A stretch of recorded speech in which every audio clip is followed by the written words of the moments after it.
Hello, how are you? This is Les Brown, Mrs. Baby Brown's baby boy.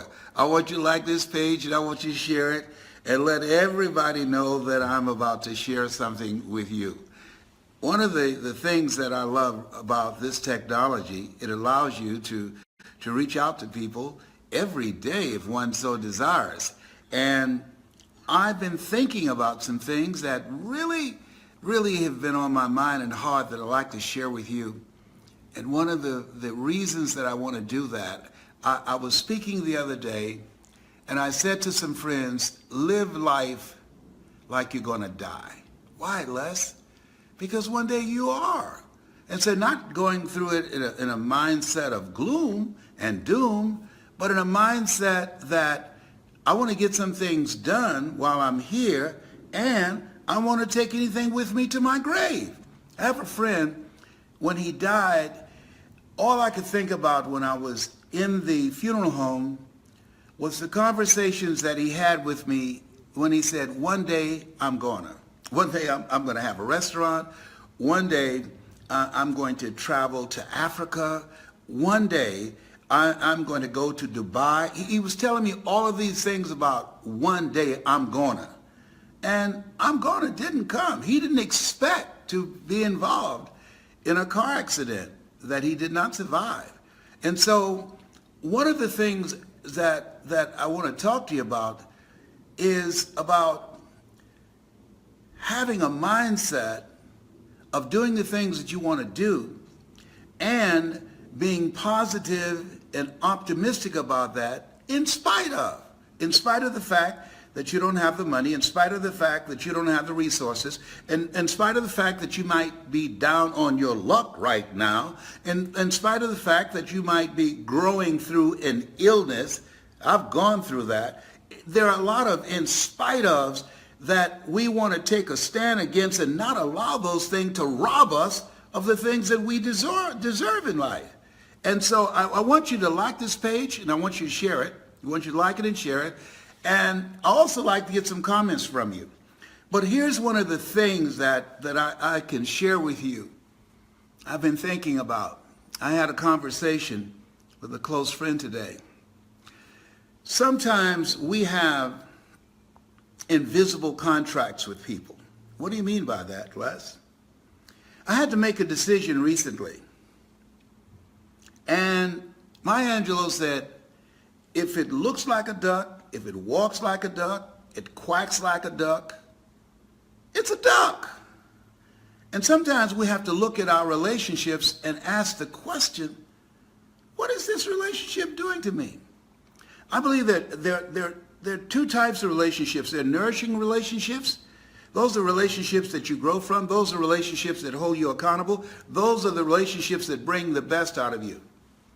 I'm in a relationship right now with a gentleman by the name of Peter Anthony. I understand the term iron sharpening iron because in this short time that we've been together, he's had such an impact on my life, mentally and emotionally and spiritually, but also on my mind. I'm finishing my book and I realize how much we have in common.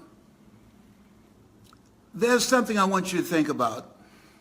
I want you to write this down. It's better to be alone than wish you were. Frankie Crocker out of New York, he was a famous disc jockey there. He used to say that. It's better to be alone than to wish you were. It's better to be alone than to be with someone who does not bring the best out of you, someone that you're dying together as opposed to living together, someone that compromises your mindset. Studies indicate, a 26-year study that was mandated by an organization to find out why is it that people are obese. And they discovered some things, not just because of what they were eating, but because of what was eating them, but also, even more importantly, their relationships. That if you weren't obese and you're around people that they are obese, you take on their habits and behaviors and you start gaining weight even if they're in another state. Your chances of becoming obese by being in relationship with that person, communicating with that person, is still over 61%. That's mind-blowing. Here's a correlation. It also applies to your income. Because people who earn $20,000 or $40,000 a month don't hang out with people who earn $15,000 or $20,000 a month. So you have to look at, if you're serious about transforming your life and making it in spite of, part of what you're going to have to do when you look at where you are and ask yourself the question, is this me? And if it's not, one of the first things you have to do, one, change your mindset. The second thing is you've got to upgrade your relationships. I remember my mother used to say, Leslie, yes ma'am, mama, boy, if you run around with 9 broke people, you'll be number 10. Got all the broke people out of my life. I'm telling you why, because birds of a feather flock together. Birds of a feather flock together. And so I've gotten more done. I changed my relationship with 2 of my children.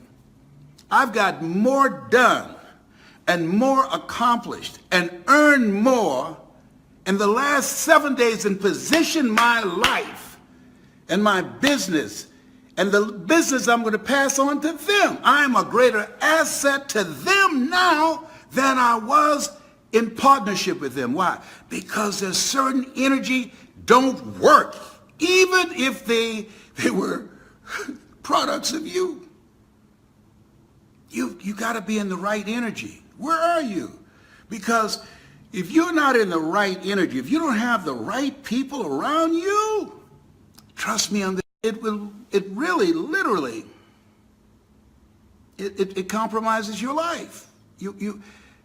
Larry Littles, I went to school with Larry Littles. He graduated from Booker T. Washington High School in 1963. He was drafted by the San Diego Chargers. He went to Bethune-Cookman College and drafted by the San Diego Chargers. He was unproductive there to the extent they traded him for $1. Larry went from San Diego to Miami and played for the Miami Dolphins, became an all-pro offensive guard, one of the few all-pro offensive guards inducted into the Hall of Fame. What happened?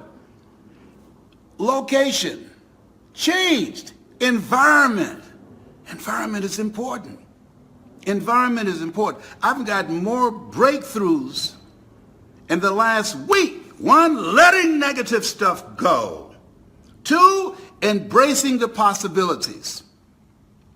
And deciding I'm going to create a new chapter for my life. Deciding I'm on my 74th year on the planet, and listen to me. I know a thing or two because I've seen a thing or two.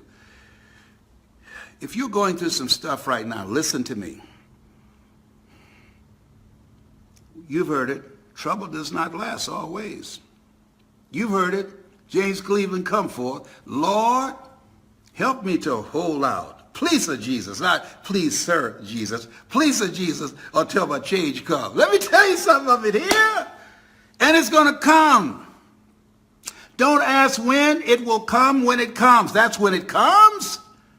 And the key is, therefore, take unto you the whole armor of God, that ye may be able to withstand in the evil place. Is keep the faith, baby. Keep the faith.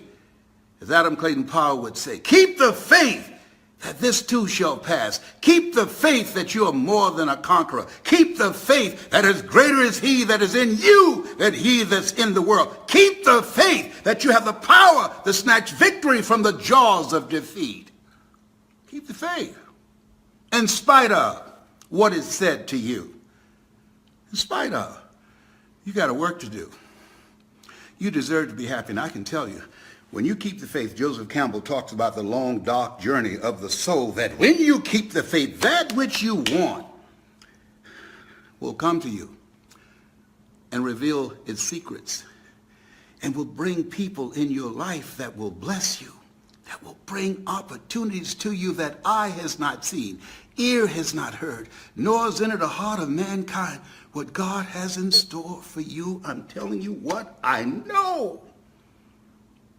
I'm so thankful.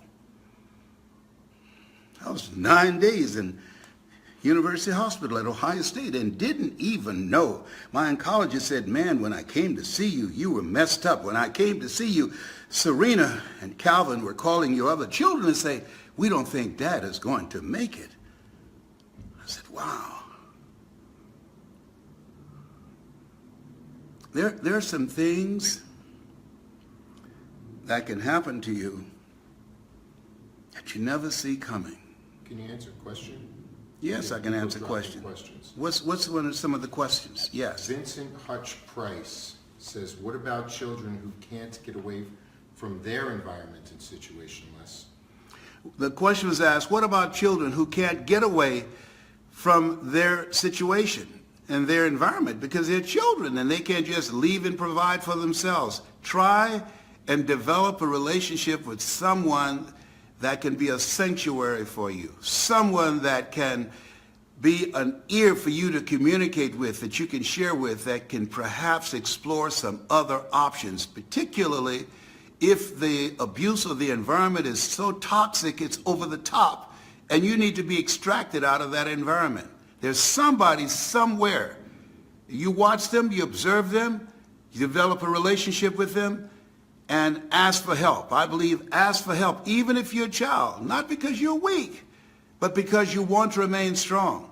And ask for help and don't stop until you get it. My attorney, Sean Arnold, used to go to school with makeup on her face because her father blackened her eyes. And they called her to the office and she, the last time that he beat her, she called the police. And she asked, what do you do if a child is being abused? And the cop gave her some suggestions and said, you want to give us a person's name? She said, I am the person. And she divorced her parents. She was young, 14 years old. She got out of there, end up in foster care. But guess what? Sean is an attorney today. Sean is my attorney.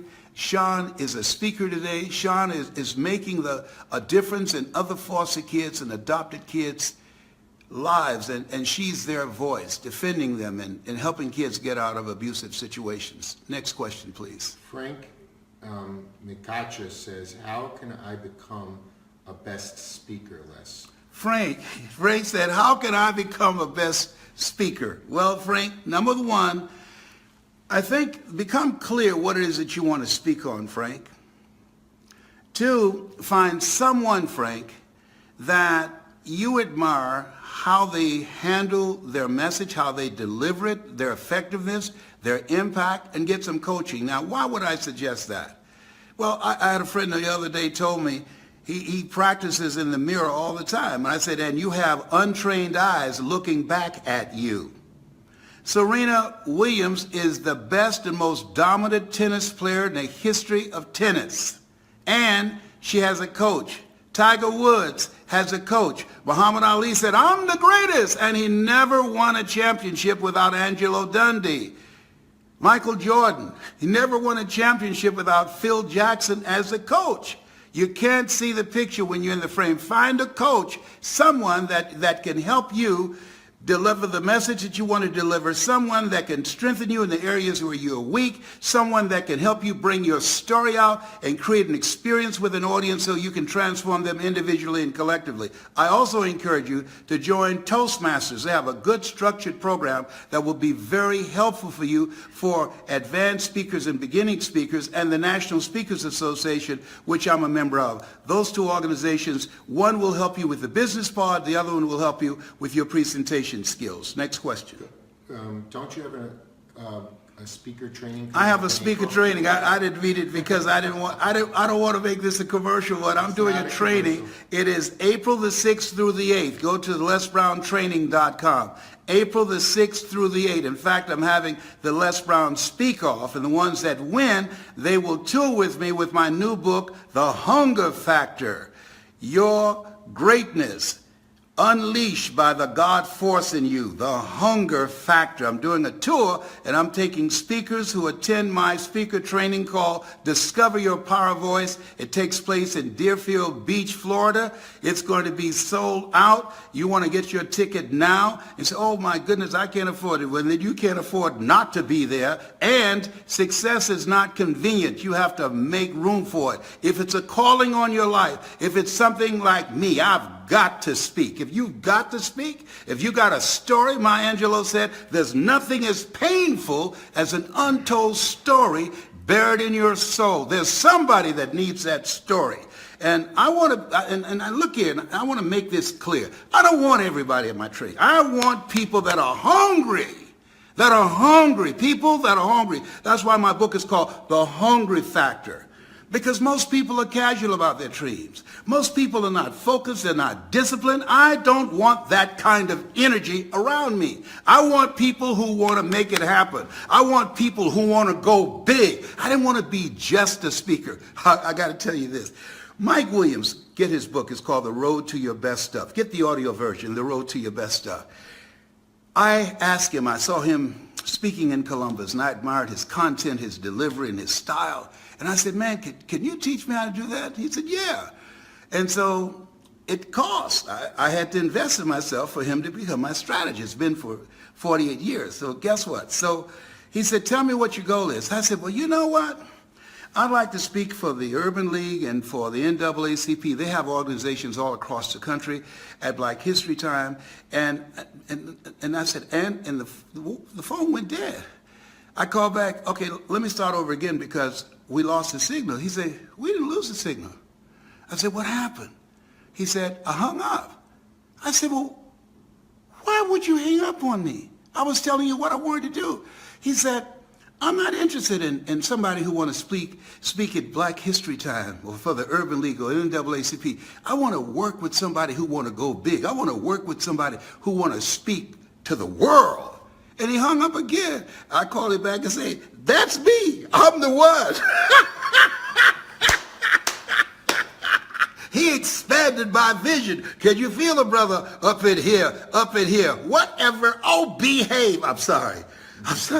It's the new medication. I'm so sorry. Okay, I'm going to be good. I promise I'm going to be good. Have a great question. Yeah, So, thank you, Frank. I hope I answered your question. Yes. a good friend of mine, Eric Worre's son, Taylor, is asking, what advice did you give your children in building their own personal brands individually, separate from your brand? And just tell Eric Worre Worre's son asked, what advice did you give your children to build their own brand separate from you? I said, first of all, speak about what it is that you are passionate about. My son Calvin, he raised two wonderful daughters, my granddaughters, and he talks about fatherhood and raising girls. My son Patrick, he talks about family. He's the glue of the family. He's the one that keeps the communication together.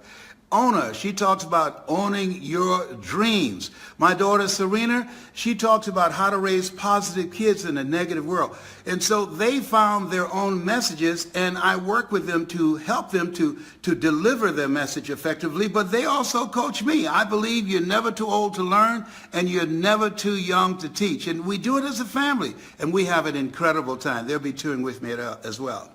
Awesome. So, let's wrap it up. We're going to come back tomorrow. You want Yes. to do another one Okay, tomorrow? we're going to wind up. So here's something to keep in mind. Number one, look at your relationships. Take some time and just think about it. Don't do some top of the head and mind thinking.